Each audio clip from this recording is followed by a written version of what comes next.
got McDonald's. It's the world's largest chain of hamburger fast food restaurants, serves around 68 million customers daily in 119 countries, a lot of calories. Exactly. So now this is the world's largest player in this particular space, and it's a dedicated company with that big footprint in the United States of America. Remember, a guy called Ray Kroc in the 1950s basically bought his way in and then went global with the franchise model and also with the production system, like I was saying, to manufacture these things.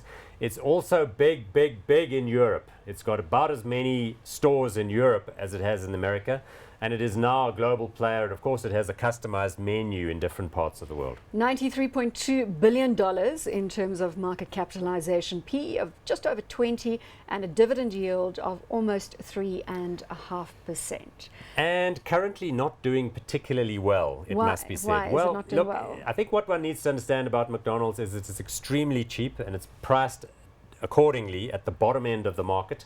So it's the kind of dining option which people select in tough times. Have you been invested?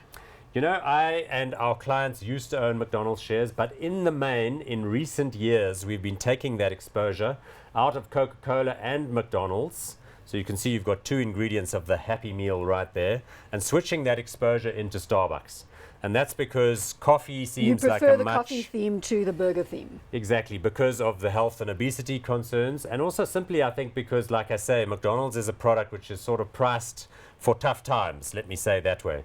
Because, you know, the fact that you can go and feed a family of 4 or 5 at McDonald's in America for, you know, less than $10 is quite an amazing feat. Shanduka is behind the McDonald's franchise in South Africa. Correct. So McDonald's in South Africa hasn't been enormously successful. I think they ran into a little bit more competition here than they thought they would from the likes of Wimpy and Steers, which we'll talk about in a minute.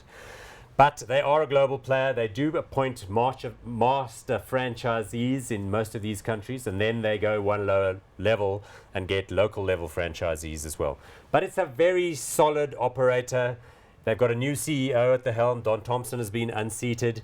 They're in a little bit of a state of crisis, you would say, in the United States because they are, to some extent, getting undermined by gourmet burger options.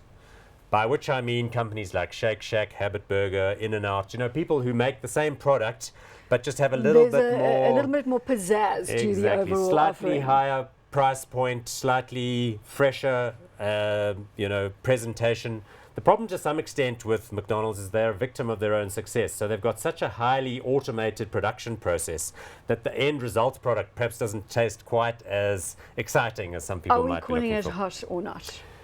You know, I think I'm going to go with not hot on the stock. And now that's because the uptick in the United States and America and Europe with regard to wage levels means that there's just a little bit more disposable income around. And as a consequence, we expect people to perhaps move away a little bit from the formula. Having said that, to the gourmet burger, is that what you insinuate? For example, in broad outline, and what I think is the likely thing is it's going to take McDonald's a while to work out how to tweak the menus and to capture that kind of pizzazz and get it back again. Not hot on McDonald's.